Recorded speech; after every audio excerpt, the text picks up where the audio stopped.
Welcome gamers to this lazy video, which I'm just going to very quickly live commentate, talk about the new Winona Wurt Skill Tree, trees that grow gems, and what was the other thing that grew? Things that let you see in the dark, like moggles, and what else? There's otters that can gather things, but they're kind of trash. What else? And Crab King got reworked. That's it. Jakey, you have new headphones? No, these are my old headphones, because my old headphones are, hold on, let me show you. These are my old headphones, and they broke. They don't work anymore. The audio is very broken. These I got these for free with a sponsor like 6 or 8 years ago or something. Nice. Oh, and a new boat. Hell yeah. Right, we're gonna start with Winona Skill Tree, and again, I'm not gonna go over the cooldowns and the numbers all too much because this is a beta and it will almost definitely get changed. So I'm not gonna deep dive because it will be irrelevant in like 2 weeks. Yeah, cool. Wait for the main video on the main channel where it will all be accurate and deep dive. Very cool. Right, anyway, so let's start with Winona. So let's start with the bottom of the tree. So generators and generators no longer consume energy while they're not in use.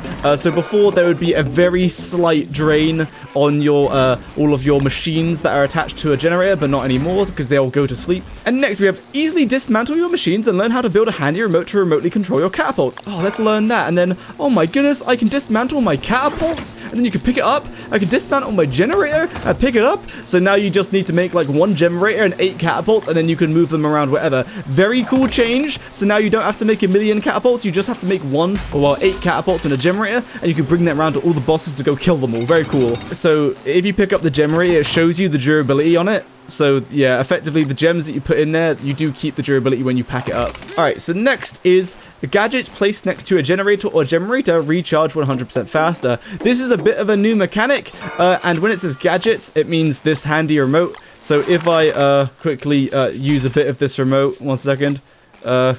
Again, I'm not going to go over numbers because it might change it, but every time you use it, it drains some of its durability, and to recharge it, you put it next to a charged generator, and then it recharges. It's already at 100%, so it recharges pretty fast. And there are other gadgets, which we'll get to later. So let's talk about the oh goodness, I hear a word, I mean a merm. Now, next is her spotlight. So of course, it's flat packable, but also upgrade your spotlights to illuminate a larger area. So I crafted this one, and I'm going to put it down here. Oh, there's a shadow creature there. I'm going to put that on there. And now I'm going to get the upgrade, and now I'm going to build another one and build that here. Could I get another player over here to help show me something? So as we can see, wow, the big one is looking at me and the small one is looking at Vincent over here. So you can see it looks to be about twice as big. And also a very important note, it seems that the check for when your catapults and such get their upgrade, or well, at least your spotlights, is you have to get the upgrade on your skill tree first, and then you have to build the spotlight. So if I dismantle this one, which is that one, the unupgraded one, then I place it again, it's still not upgraded. And then we have upgrade the spotlight to give off heat. Basically, they nerfed this recently, so they might, I'm not going to talk about numbers because they might change it again, but basically now your spotlights, it's looking at that Winona, but it basically just gives off a little bit of heat. So in winter, but who's, is it on Mytha? Now I'm not cold anymore because this one is giving off heat. So yeah, like I said again, you have to get the upgrade, then build the spotlight for it to get the upgrade. Okay, cool. That's all the spotlights done. Nice. And also during winter specifically, the spotlight will stay on 24/7 to keep you warm. Normally it only turns on at night, except in winter. It stays on all the time with the heat upgrade. If it doesn't have the heat upgrade, as you can see, it turns off. Now let's move on to this little bit. This is very quick. So boost the efficiency of generators and generators by 25, 50, and 100%. All this means is they hold up to twice as much fuel. Or, well, sorry, one gem will last twice as long. So yeah, it's just more efficient. It saps the fuel half as much with the maximum upgrade. Pretty simple, not really necessary. All right, now let's go barrage. So all catapults within range of your handy remote have an increased firing rate for a short period of time. This is exactly how it seems. And I'm gonna spawn a oh, and as you just saw just there, that catapult, because it wasn't active, like nothing, it wasn't attacking anything, it disarmed itself. So it is sleeping, so it's no longer draining anything off of the generator. All right, gamers, poke the tree guard. Catapult, attack. So you arm the catapult, and now it'll start attacking the tree guard. So as you can see, it doesn't attack all that fast. But then I'm gonna rapid fire. And see this massive circle on my screen? That's the area of all the catapults that would be effective. So now it's attacking a bit faster. for a period of time. Yeah, sorry, it's the cooldown between attacks. It's not like the actual attack animation itself. So that's cool. Speeds up your catapults without you having to do anything. But now let's activate precise targeting. And now I'm going to very politely ask my gamers to not attack the tree guard, because now I'm going to blast it really fast. And I'm gonna poke it, and then I'm gonna spam click catapult go. Look how fast it fires now that I'm manual targeting. Goodness gracious. And as you can see, every time I like clicks, there is a slight cooldown between every time you can click. It queues up all of the attacks. And it just attacks really fast, like much faster than rapid fire, but you have to manually target. And if you stack up a bunch of hits and you're stacking them up and then the target moves, they're all gonna miss. So, alright, so that's good. Now I delete tree guard. Okay, so that's that one. Precise targeting is very good because it's effectively maximum DPS, but like if you stack up the attacks wrong, you're just gonna miss a bunch. Now, speaking of attack speed, rapid fire 1, 2, and 3, 5%, 10%, and 20% attack speed of the catapults. Now, to my understanding, this doesn't increase the attack speed if you're manually targeting. So if I'm targeting like this, I don't think it increases it, but it might. I haven't counted the frames, and I'm not going to because they might change it. Gamers, protect the catapults at all cost. But more importantly, it affects it when it's automatically firing. Even with rapid fire, I think. Again, I haven't counted the frames, so I'm not sure. So take this with a grain of rice. A grain of salt, because they might change it. I think it would make sense for the fire rate to affect all circumstances, whether it's precise targeting or barrage or non-barrage. So yeah, that's all very good. Will Varg Farm change? It won't. It'll just be better because you can 100% kill all the hounds. Like for sure you'll be able to kill all the hounds because you can attack faster and you can do more damage. So if your catapults are within that bigger circle in the middle, like the second circle, that radius, then you don't fire. It needs to be outside of that, and then it will fire. And then if it's too far away, like that, it also won't fire. So it needs to be inside, but outside this. Alrighty, so that's the fire rate done. And now, here's modify your catapults to deal damage to a 25% larger area, 50%, and 100%. This is broken currently, but when it's fixed, it's very straightforward what it does. It just has double AoE, up to double AoE, which is pretty good. And now, let's talk about this one. Learn how to utilize nightmare fuel as a fuel source for generators. So this is for generators, not generators. So not this one, but this one. So if I slap some fuel in here, you can see the generator is lit up red. Wow. And that's because there's nightmare fuel fueling it, which might last longer than nitrate. Normally you use nitrate to fuel this. I'm not sure how the fuel converts, but it looks like it fills it up by 3 bars. Very cool. And this doesn't change anything. It literally is used as fuel, does nothing special. But now, what's this? Learn how to utilize pure horror as a fuel source for generators. So again, this is for generators. These ones are not the generator. I would assume so. So putting pure horror in, it fully loads up the generator, but now it's red. Nice and evil. And now when you fire, what happens? You get 47 damage? Wow. I'm pretty sure it's meant to be 47.5. But is that planar damage? My deactivated my catapult, then ran away. So as you can see, the shield bubble for the Thorsight crown went up, and I still dealt 30 damage, which means it's 30 planar damage. Yeah, and that's it. Right, boy, Boba Roy, kill that crown. I need it to die. Kill the crown, boys. Okay, it's broken.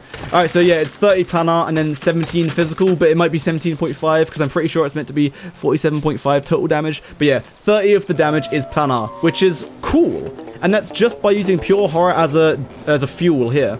But next, what's this? Shadow Strike. Use your handy remote to select a target for shadow infused catapult attack. Click. Alright, Planar Strike. What is this? Let's cast it. 120 damage, and spoilers, that is all planar damage. That's insane, which means it will pierce any physical damage. Don't worry, let's kill this Varg, boys. Bring it over here. I will delete it. Uh-oh, I'm out of fuel. Manual aiming is hard. Keep that Varg still, boys. Keep that Varg still. Lining up the strikes is so hard. I guess I need to cheat. Oh, nice. We got him. Hell yeah. Got him. Anyway, so yeah, that's what Planar Strike is. Oh, goodness, it's about to be possessed.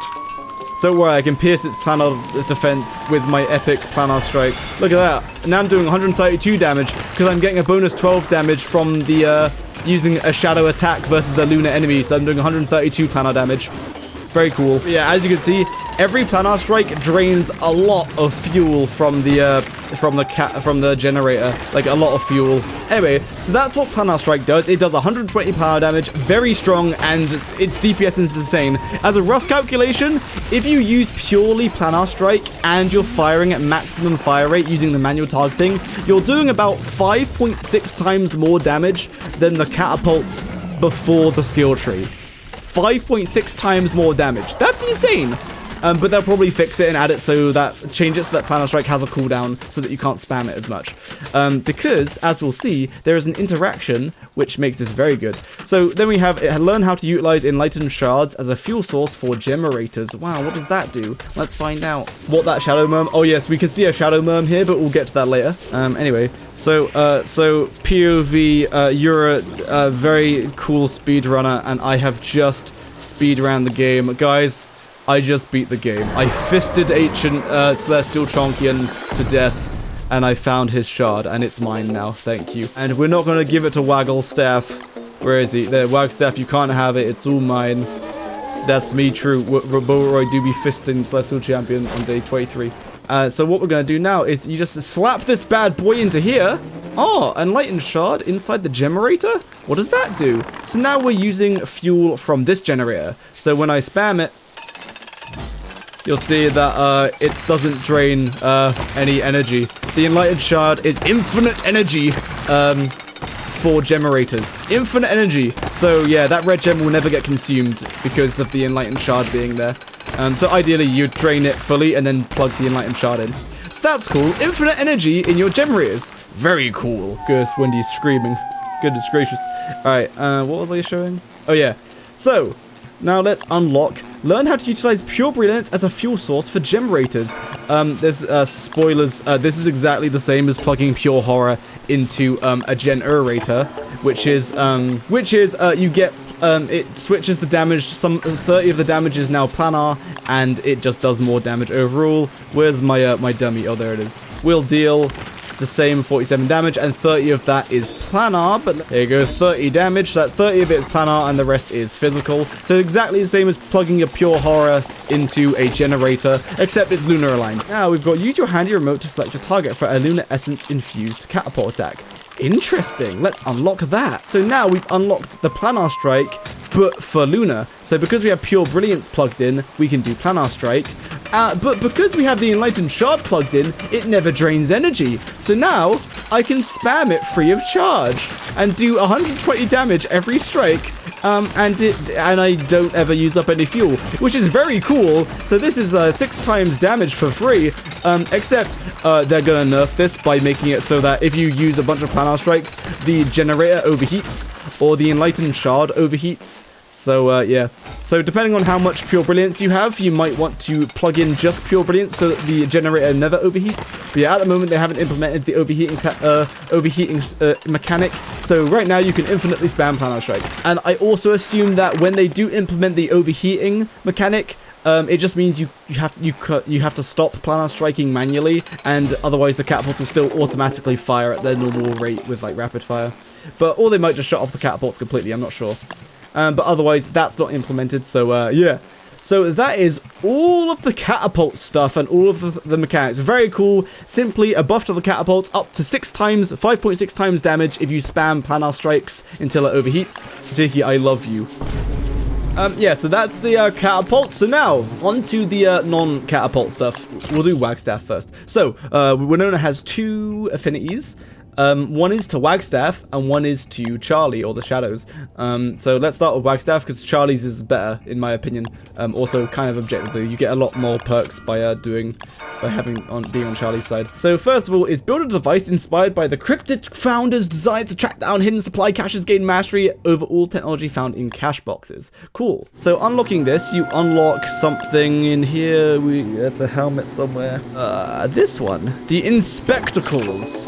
And so now I'll get a blue light in the top right, and we follow that light, and it will take us to a cache box that only we can see with the Inspectacles on. Oh, there's the cache box. And then activate. Oh, and we have to do an Among Us puzzle real quick. Goodness gracious. Oh, guys, it's your boy, Among Us. Nice, we did it.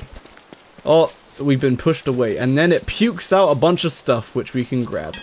Those log suits are already there. It did not give us those log suits, but it did give us 1 scrap, 1 doohickey, which is material to make the new gadgets, 2 electrical doodads, and then a calibrated perceiver. What does that do? We'll find out soon, but for now we're gonna keep it on us. So that's all that skill does. Every so often you can find cash boxes. I don't know what the cooldown is, and they might change it even if I said it. Oh, and then also only I can see those transmitted items, like Mr. Mister just said. Very good. You can't share them. Yeah, I can't give them to someone else. Yeah, it's only for me. You can't even give them to another Winona. Now let's unlock this one. Broaden the scope of your inspectacles to locate higher grade supply caches, gain mastery over all technology found in advanced cache boxes. So now let's unlock that and hope that the cooldown resets. Just pretend you just killed Bee Queen and someone unlocked bundling wrap and they just crafted you a bundling wrap and you don't know bundling wrap. Look, oh no, I don't know bundling wrap, but you want to learn it. You use your calibrated perceiver, you scan it. Oh my goodness, Wendy stole my bundling wrap. What the hell? Wendy, give me back my bundling wrap, or I will take your sister away again. I will send her to the deeper constant. All right, and then you give it a good old scan, and now, wow, I just learned the blueprint. So yeah, you just don't need the weekly blueprint. Wendy, go ahead and burn the bundling wrap. Very good. Let me use it while it's burning. Ah, very good. There you go. We learnt today. If a bundling wrap is burning, just use it, and then that stops it from burning. Very cool. True. Crank up the ads so that I can buy new headphones. Hell yeah. Keep doing it until we get an advanced cache. Oh, advanced cache box! So, let's, wow, jackpot. This is a good cache box. Give that an open. What do we get? Whoa, what's that? An unstable transmission? And we got 2 gizmos, a scrap electrical doodad. Let's use the calibrated perceiver on the transmission. Oh, what is that? We just learned something new. What was it? We just unlocked the teleportation station. So yeah, this is basically the telepad from Hamlet. And also you can find another item in there, which is, or you can also find this unstable transmission, which you can also scan to unlock. And you've just unlocked the telebrella, basically, and the teleportation pad. So yeah, then you can craft those and we'll show you what they do. So I cheated in and made a few of these. So first of all, this teleportation station does need to be hooked up to a generator. We'll show you David's, man. Thanks. I'm glad you liked them. And now, I can teleport to this teleportation station, which is cool, except only has a range of 200 units, which is 50 tiles. So 50 tiles is quite far. It's like quite a few screens away, but still 50 tiles is not like across the map. Teleports you and everything at your feet, including astronaut. Come, astronaut, it's time to teleport. Nope, it did not teleport astronaut. That's tragic. So if I had an electrical doodad at my feet and then I do this, it teleports the items that are next to my feet as well, but otherwise relatively short range, and you can teleport between teleport stations. If you're standing on one, you get teleported to the next closest one that isn't the one you're standing on, so you can teleport between 2. So as you can see, we have 3 teleportation stations. You can imagine these are 50 tiles away from each other, just that they're actually reasonably distant. But anyway, if I stand here, it teleports me to this one. But then, now it teleports me to the closest one, right? So if I stand this way a little bit, it will then take me down the line. Whereas if I'm back at the middle one and I stand here, I'm slightly closer to this one, so it will take me to that one. So if all of them are exactly the same distance away from each other, then you can stand just on each side of them to teleport to whichever direction you want. So yeah, thank you, Zach, for telling us that. Very cool. I didn't realize it was that precise. So otherwise, yeah, you can teleport up and down a line. That is pretty cool. Yeah, it doesn't work between shards, so you can't teleport to the caves unlike Wanda's teleports. Oh, look at that. I took some spiders with me. Yeah, anything, there you go. Anything that has an item form will also be teleported if it's like at your feet when you teleport. So if I drop this here, this counts as a gadget. So it was at 3%. And then kabam, now it's at 4%. So that's how you recharge, and you have to drop them near a generator. And also, these do have to be powered by generators, but everything is dismantleable and you can pack it away and such. Yeah, 50 tiles is pretty good. Like, that can teleport you between biomes, potentially. Alright, now we just have to scan Wobot. That's the only thing left, and then Charlie's stuff. Anyway, oh, look at Wobot. So you pick up Wobot, and then you give it a little scan. And then, kabam, you can now make, Winbot! Using the doohickeys, scrap, and electrical doodads. Doohickeys you get from the caches. And it's just a Wobot, but faster. Like, it picks things up. Let me just show it. And then 1 stinger on, 20 on the floor, 19 on the floor, and 1 in each chest. And so now I'm going to repair Wobot and Winbot. So Winbot I'm going to place right here, and then Wobot I'm going to place here. And so let's see what happens. As you can see, Winbot is way faster than Wobot at picking things up. And it's even going to go and do Wobot's work for it, and it's picking them up because it does it so much faster. That's crazy, it's so much faster.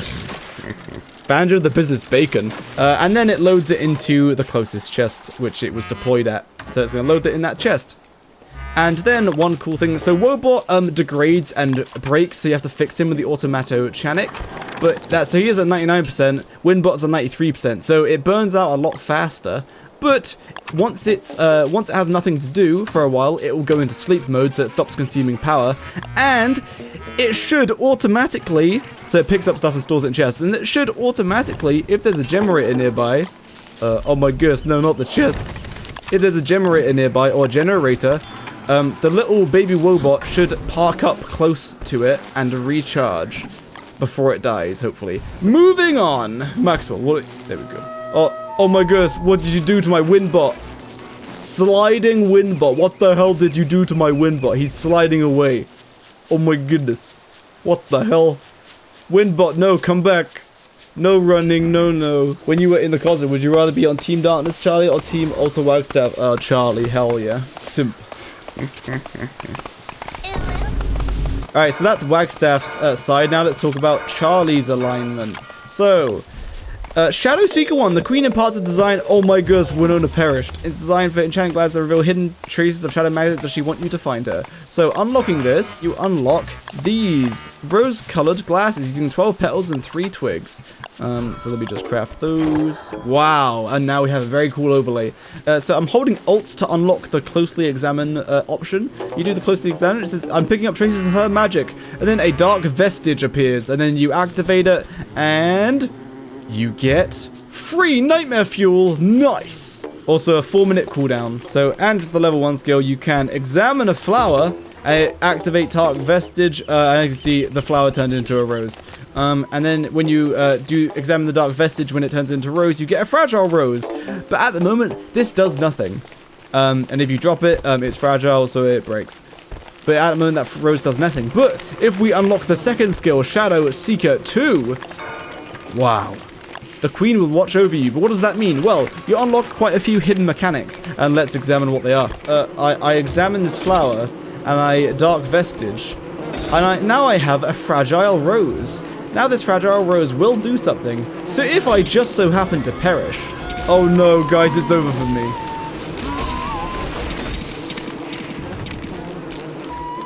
Oh, I've been hit. Oh my goodness, what is this death animation? No way. So yeah, that fragile rose with the second skill allows you to get revived, and Charlie revives you and it consumes the fragile rose. And if you drop it, then it breaks and you lose it. So it's basically like a free revive. Yeah. And it always revives you back at the portal. But also, you can control a little bit where you're spawned, rather than if you don't want to be spawned on the portal. If you make a nightlight, oh, it's over for me. I get the death animation, and because there's a nightlight built, I get spawned at the nightlight. Wow. Very cool. Yeah. Alright, on to the next interaction. Charlie res you if Charlie kills you. You're with... Oh, yes. Another thing. With this skill... Charlie ignores you in the dark, so she will not attack you. Bam! Whereas I'm not getting attacked at all.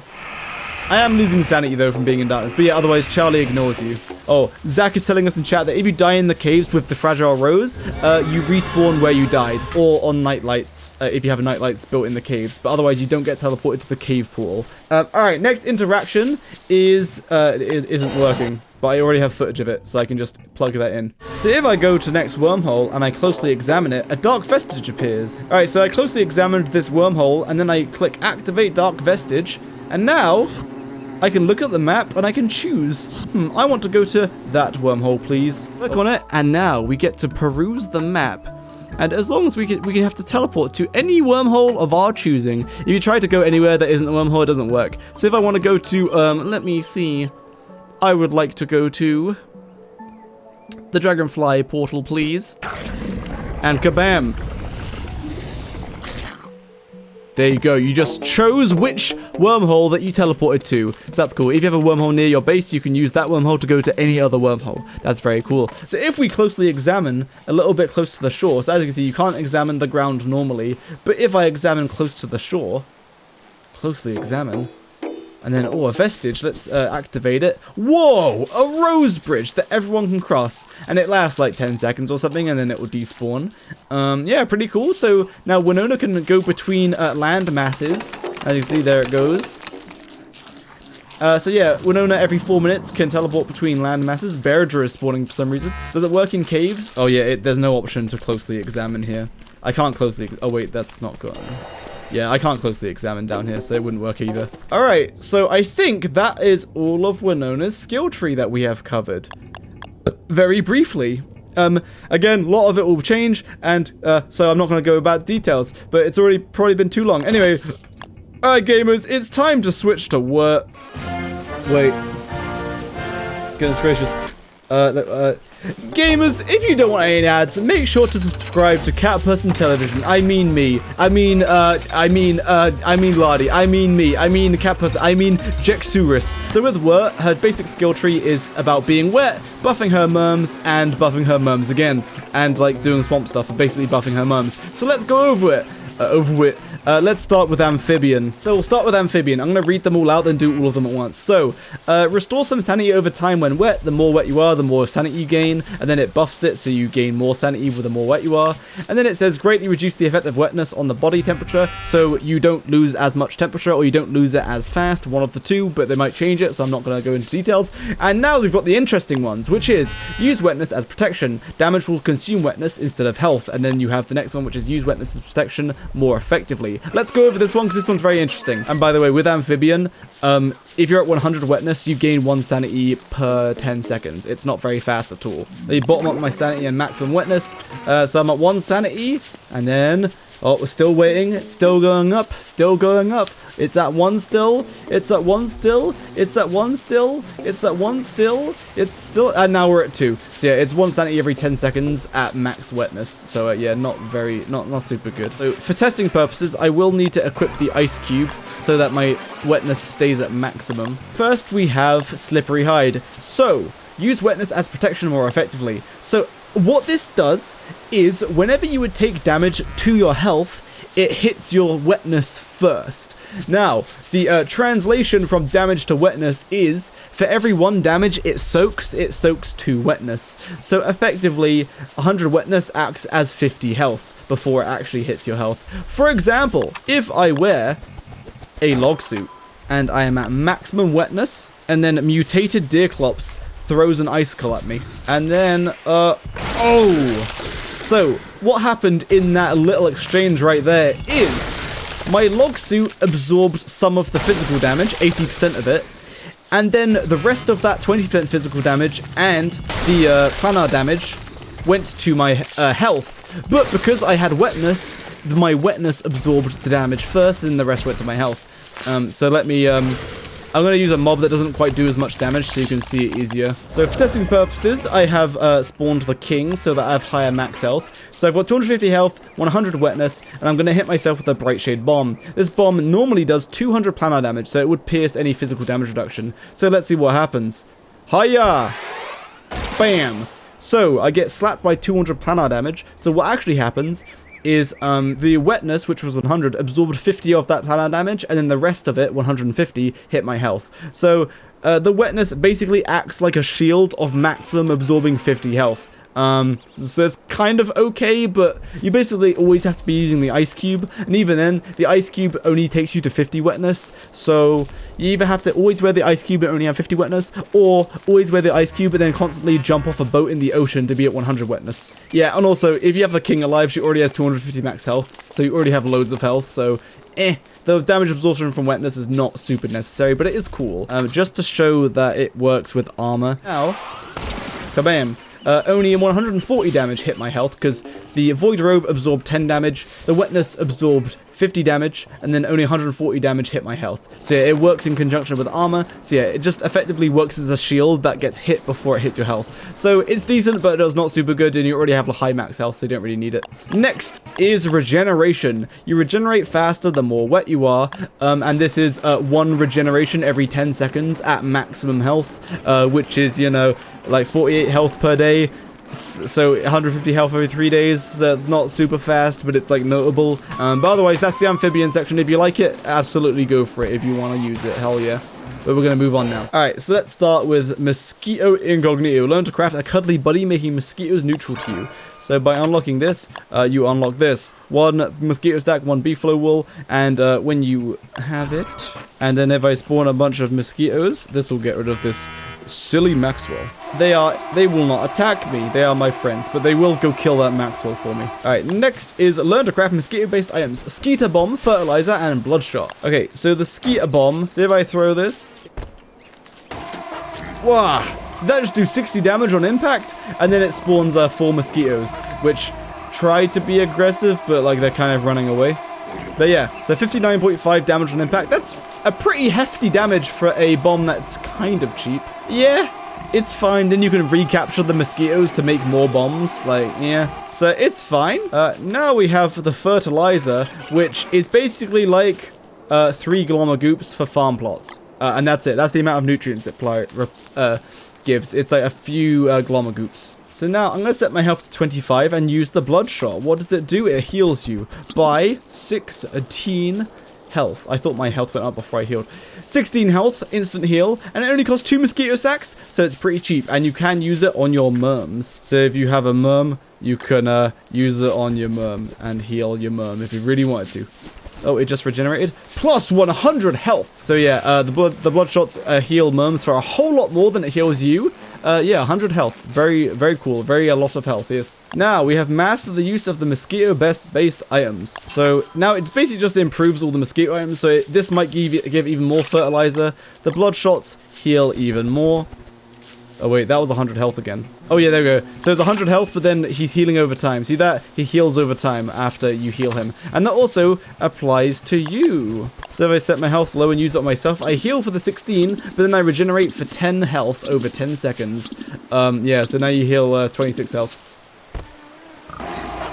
The same 59.5 damage, but it stores more mosquitoes. So now it's 6 mosquitoes rather than 4. Yeah, exactly. The healing for the merms I don't think is very good because you're going to have a whole army of them. You'd rather just let them die than let them respawn and recruit the new one that just respawned rather than healing all of them. So, yeah, I'm going to nuke the world. Kablam. Alright, so we're done with the mosquito. Now, let's do the bottom one first, because all of these are related to the king. So, this is merm guards will retreat from combat when low on health and wait to be healed. That probably does exactly what it says. But this guy's low. Let's stay back, Mr. Wet Michael, stay back. Yes, Wet Michael. Stay back, Wet Michael. Don't retaliate.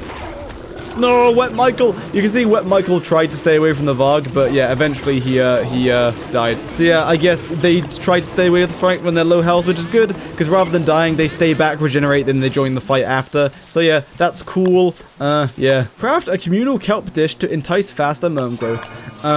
All this does, and then the second skill is it buffs the kelp dish. Again, it can only be placed on swamp turf, and what it does is any merm houses in the area of effect of this, the merms spawn faster. Twice as fast, I believe. So, yeah, so your merm guards spawn even faster. I don't think that's entirely necessary, but you can if you want. Moving on, craft a shoddy tool shed to equip your merm workers with shoddy tools. And then the second one just makes it so the tools are a little bit more effective. So, this only works with normal merms, not with merm guards. So inside the shoddy tool shed is twigs and rocks, and inside the slightly less shoddy tool shed is more twigs and rocks. And if I spawn some merms, they all go to the tool shed and they grab a tool. So what this does, so now rather than taking however many chops I did before, he will take less chops. Yeah, and as you saw there, that merm just dug something up. We'll keep watching. The animation looks very funny. He is chopping with a merm guard as well, but yeah, they're chopping down a lot faster. And he dug up the stumps from the trees. That's what, both of the tool sheds allow him to, allow the merms to dig up stumps now. So yeah, they just chop more effectively. They just work more effectively, basically. So that's what that does. Then we have craft an armory to equip your loyal merm guards with swamp ruler helmets, and then it buffs it. This swamp ruler helmet provides 30% damage reduction for your merms.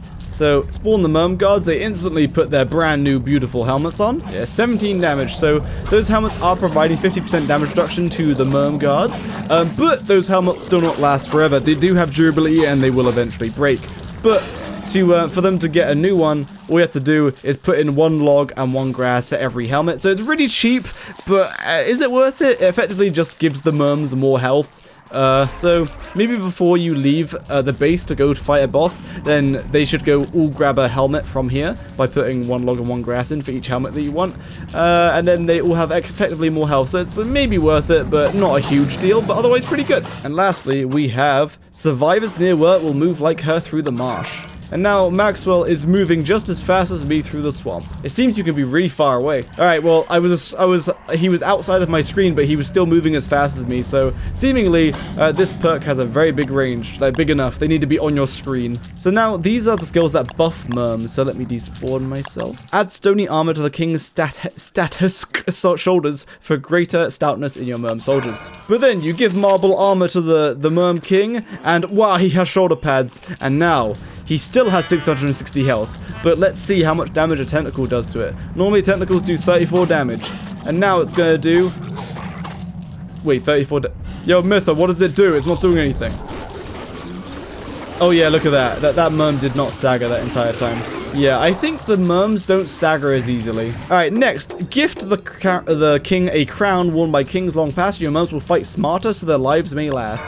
So, this is the ruins hat. You give a Thulsite crown to the merm king. He now has his very epic crown. And now it says that your merm guards fight smarter. You know what? That worked out.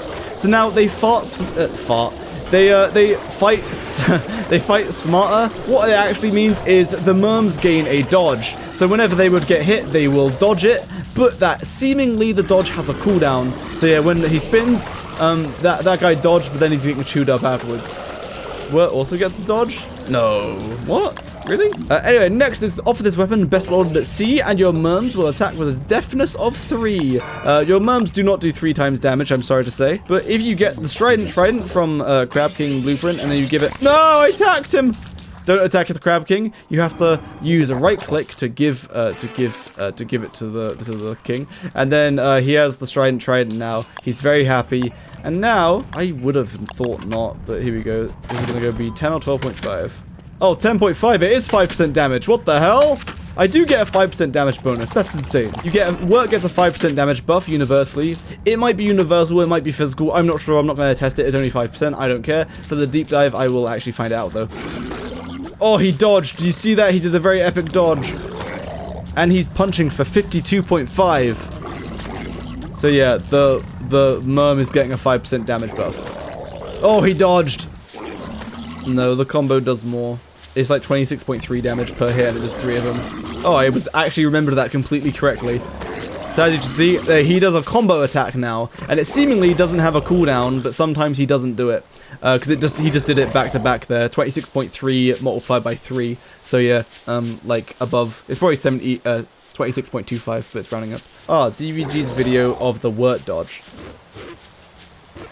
Oh yeah. What the fuck? Why did that first hit? Oh yeah.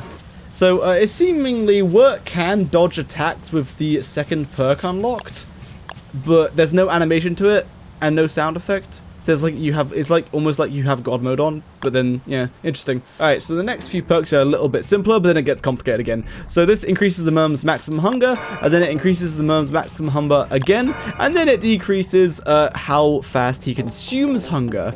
Again, the numbers might change, so I'm not going to go into them, but I imagine you can probably leave him for like 2, 3, or 4 times as long without feeding him before he like dies of starvation. So yeah, wow, interesting. Now we've covered all the skills except these ones, the affiliation skills. So let's start with the Luna one. Just for the sake of showing and testing, I've unlocked all the skills which don't affect the merm guards, so that so what I'm about to unlock is everything that you'll see is purely this skill and not a combination of all these other skills. So just to clarify. Alrighty, so let's start with Luna. So grant your loyal merms the wondrous gift of Luna mutation by feeding them Moonglass, and then empower your mutant merm with planar power using pure brilliance. So I have a merm guard. We're going to feed it a carrot. So I have my 2 merm guards with the king alive, and none of the perks active except the affiliation ones. So now if I feed Moonglass to the merm, whoa, he gets a really cool transmutation.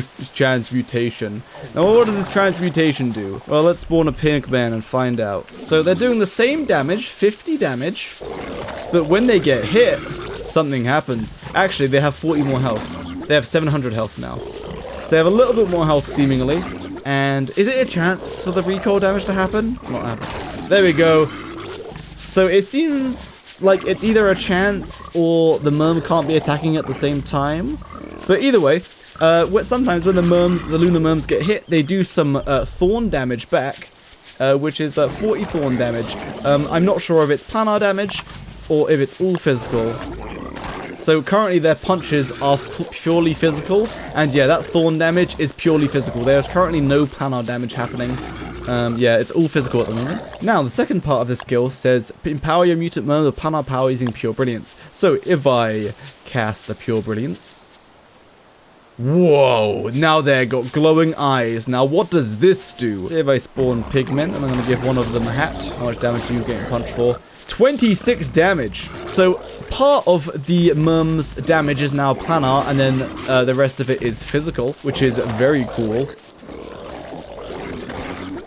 Yes, the thorn damage is partially planar now as well. So yeah, empowering them with planar power, yeah, they deal planar damage with their thorn damage and their punch. But they do not become planar entities. And oh my goodness, is that an otter? We'll talk about the otters later. So yeah, they still take full damage. They don't become planar entities, so they don't tank physical damage better than any other merm. But yeah, so that's what that does. And now, let's talk about this. Morph any piece of land into a sweet, sweet marsh. So by unlocking that, we unlock this, the Brilliant Mudslinger. Using driftwood, marsh turf, and pure brilliance, we can craft it, and we're just gonna marshify. So what does this do? Marshify. You cast it, and then boom! And then it turns into lunacy on this marsh. And then your staff has a really long cooldown. So I'm gonna spawn pigmen to see what happens. And honestly, I don't think it buffs your merms. Does it buff your merms? It doesn't, right? It turns into planar merms without having to feed them pure brilliance. Here we have one transformed merm and one normal merm, and if I cast the area, bam. They become, even if they're not transformed at all, they both transform as if you fed the Moonglass, and they get empowered with pure brilliance, but without the pure brilliance. So yeah, that's what that does. So effectively, you can kind of skip this by just using the staff, but the staff has a long cooldown. Alright, so that's what that does. Now let's switch to the shadow version. And also, this turf that I just spawned doesn't last forever. It turns it into lunacy and has gestults and stuff, but this turf does despawn after a short time. One ended on May 30th. And there it goes. We just lost the turf buff. The lunacy just turned back, and the merms are staying transformed. So once you cast the staff, they seem to stay transformed forever, I guess until they just like die. So even if when they're not your friends anymore, so if I skip a day real quick, I'll turn on Godwin and then I'll skip a day. Oh, they did transform back, but one of these I didn't transform with Moonglass, so they still partially stay transformed. They don't go back to their original merm guard state. So that's interesting. So they do kind of stay transformed. Your merm followers will have 1 foot in the shadow world, and then infuse shadow merms with planar power using pure horror. So what does this do? This is slightly different than the lunar version. And now the first part is your merm followers will have 1 foot in the shadow world. What does this mean? Well, let me just shadow meteor them. Shadow world, go to the shadow realm, idiot. Kabam. Oh, he didn't die. 1 second, let me try again. Kabam. Oh no, he died. Wait, what the? Wet shadow merm guard. Oh my goodness. So yeah, when they die, they come back as shadow merms. And And these shadow merms, let's see what they do. Let's spawn a pig, man. Oh, so when he takes a hit, he teleports like a shadow creature. And otherwise, he's exactly the same. Does the same damage, seemingly moves at the same speed, but when he gets hit, he teleports away sometimes. But now, what if... let me just kill another one. And now, if I use the pure horror... Whoa. Only the shadow merms get like red veins on them. Wow. What does this do? It's the same as the Luna. It gives them planar power. So now part of their damage will be planar damage. But they don't have thorn damage like the Luna variants. So as you can see, they're doing 26 damage through the football helmet. Whereas the normal merm guard is doing like 10 maybe.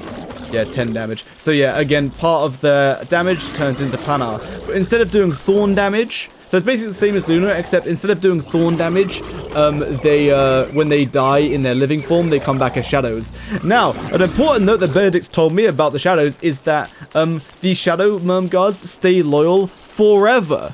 They stay loyal until death, whereas living merm guards, they stay loyal until they run out of food when their hunger depletes, depending on how much food you gave them. Whereas these guys, they stay loyal forever. That might get changed. It might be misinformation because it came from Benedict. Who knows? And now, we have no land shall be safe from the dark and beautiful corruption of the marsh. Alright, so we have 2 corrupted merm guards with the red veins, and one that is just normal, and then one non-shadow merm. So, same thing as Luna, you can build a staff, a marsh, a mudslinger, but this is the shadow version, and then when I cast it, kablam, bam, nothing happens, seemingly. So it doesn't empower the merms like the Luna ones does, so they stay unempowered, but then I'm going to command them to attack the dummy target. So as you can see, they have a chance when they attack, when any merm attacks, not just shadow merms, to spawn a shadow tentacle when they attack, like a full sight club. The chances might be 20%, I'm not sure. It also applies to Wurt's attacks. So you get a free full sight club effect, which is really good. Like, really good. Well, and you have to be on the turf that you spawned with the staff. If you're not on the turf that you spawned with the staff, then it doesn't count. But look at all these tentacles. This is kind of insane. And it might be more than 20%, but I don't know for sure. It seems really frequent.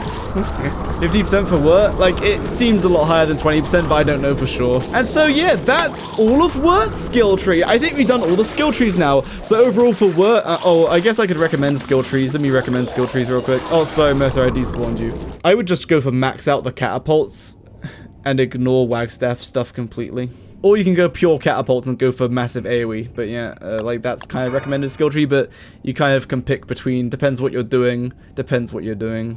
So yeah, I feel if you really want to use, let's see. If you wanted to max out amphibian, what would you choose after that? Or you could do that. You miss out on the hunger for the king, but as long as you top him up before you go kill Fuelweaver or whatever, you'll be back before he dies. And this is fine.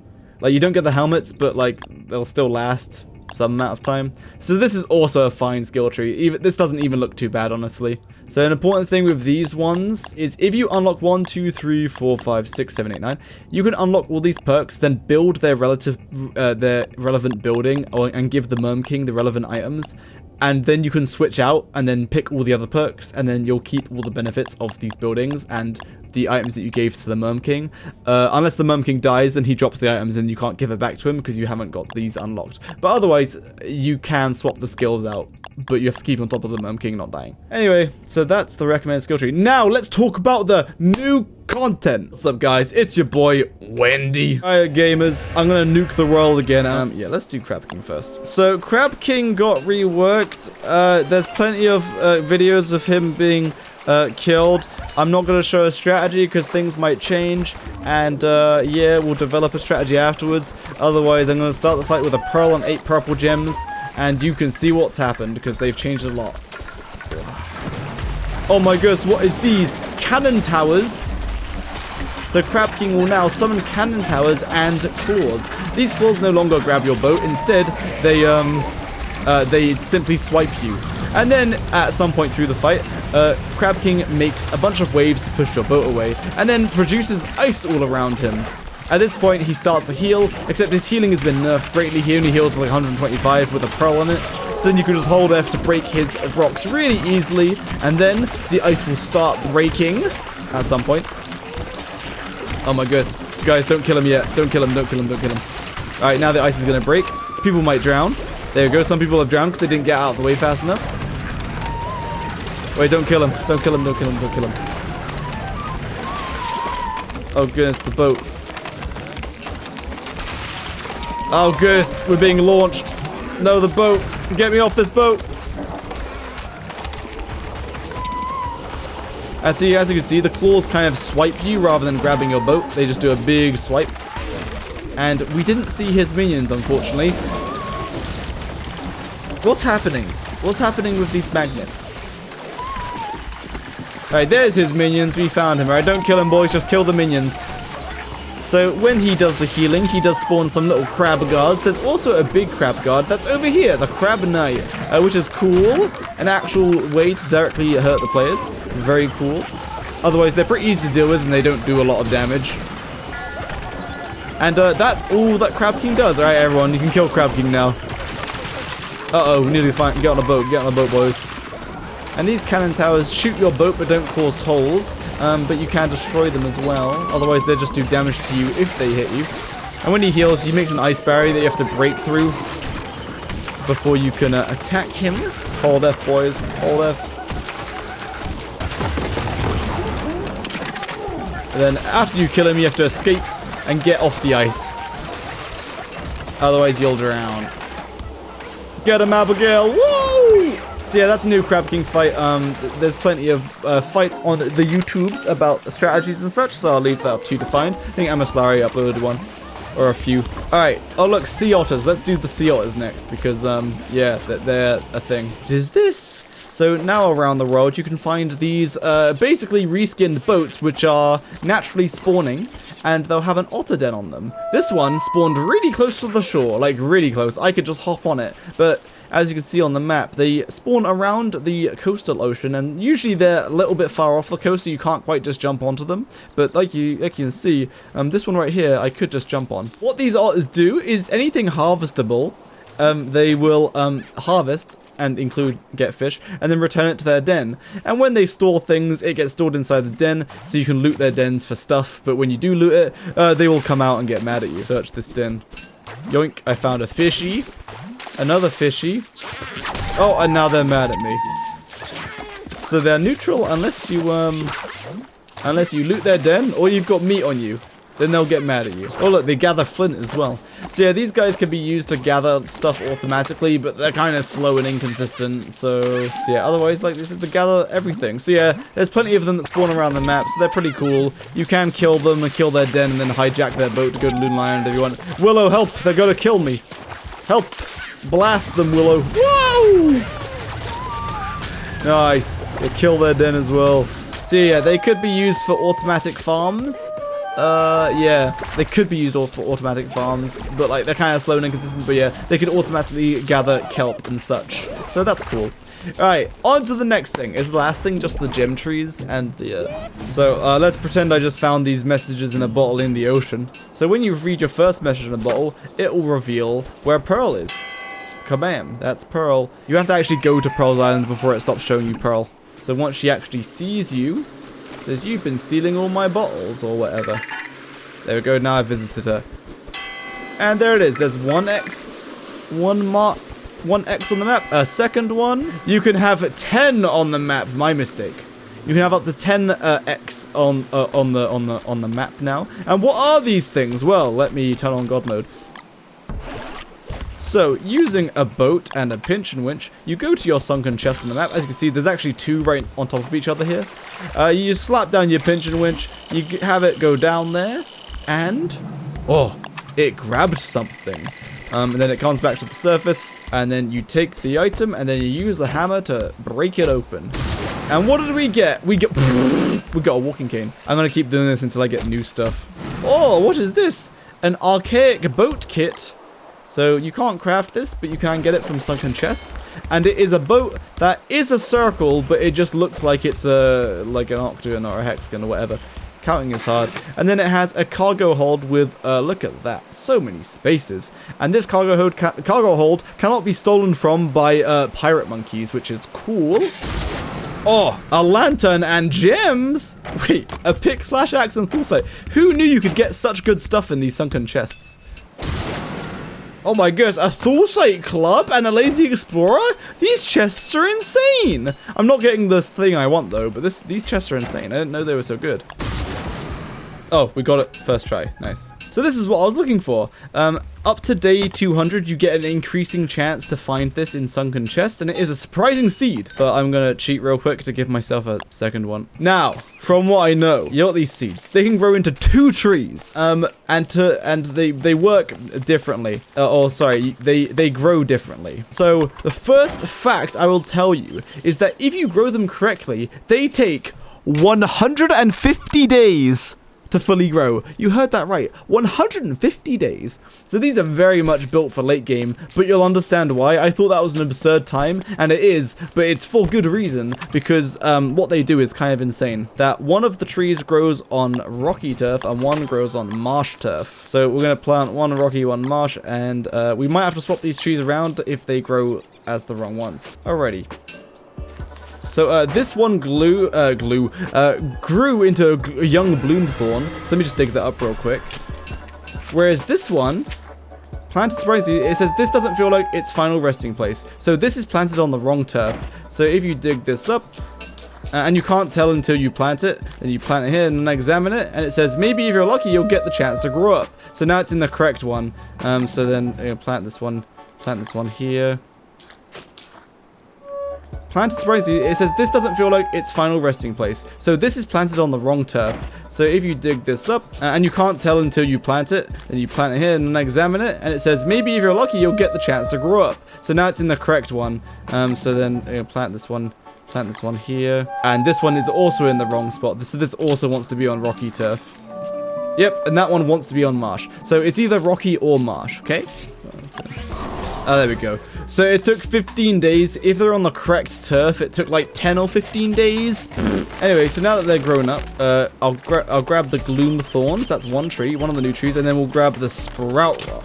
So seemingly the growing requirements for these is 10-15 days on the correct tiles to grow them into their young versions, and then while they're in the correct tiles again, so marsh for this one and rocky for this one, and other conditions, it takes long for them to grow into their full version. So this tree likes summer, and we think that it takes 2 entire summers, so 30 days of summer for it to fully grow. Now obviously for 2 entire summers you have to survive 2 years. So, and this one likes winter. They both like seasons, and they take 2 entire of their respective seasons to actually grow, which means they have to be planted like this and then survive 2 years. So let me go ahead and skip 70 days. They have not grown. Anyway, I'm gonna skip again. Skipping another 70 days. Bam, the Sprout Rock has grown. It has survived 2 summers, so it is happy. Now I'm gonna switch to winter. Now I'm gonna skip again. And this guy has grown. So now that they're fully grown, sometime after they're fully grown, I believe it takes 15 days. So again, this might change, but around 15 or 20 days, season doesn't matter when they're grown, yeah. So once they're grown, it takes some time for them to grow their fruits. In the case of the Sprout Rock, it has 3 rocks in it.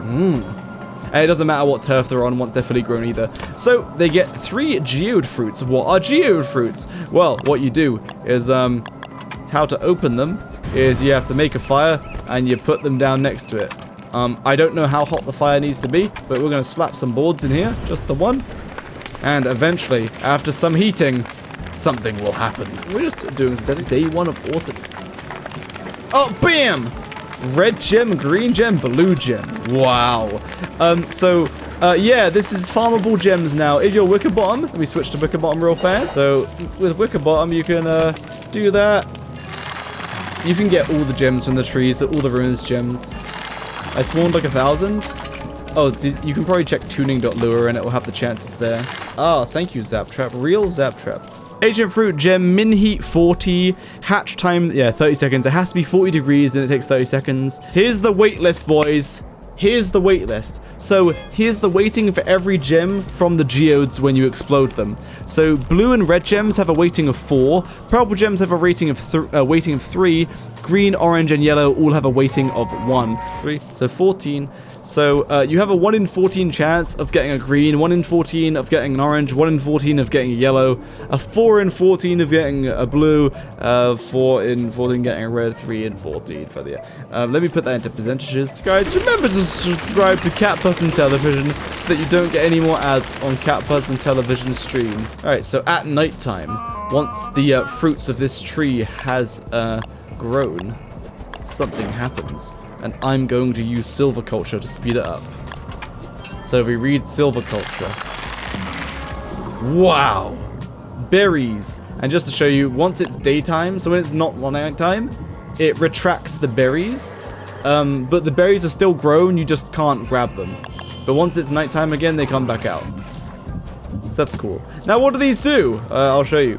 You eat the nightberry, and you get Moggle's vision. So now we can watch Wurt die to Charlie. Wait, Wurt died to Charlie for the funny. Bam. There you go. So that's cool.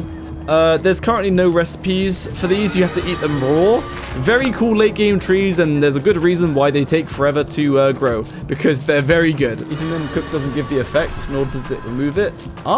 So don't cook these because it doesn't give you the effect. And I think that's everything. I think we covered everything, at least very briefly. So that's cool. These trees are pretty cool. Wait, pick Gloomthorn? Oh wait, I just got them again even when they weren't showing. That's weird. That's a bug. That's a bug. They'll fix that. I use silviculture and I can pick them when they're not active. Interesting. Crab King now. Just one hit him.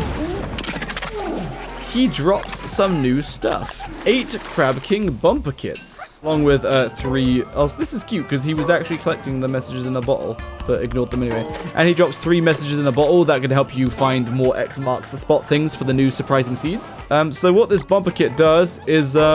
it makes your boat immune from crashing into land damage. So if I go full speed ahead towards the land, bam, nothing happened. It blocked the damage to the boat. So yeah, that's really cool. You can make your boat very indestructible with these bumper kits. Yeah, and the bumper kits last forever, so truly an end game bumper kit. So this is... Crab King actually drops something kind of useful now. But it's not immune if you bump into other boats or sea stacks. And otherwise, that's about everything. Thanks for watching, gamers.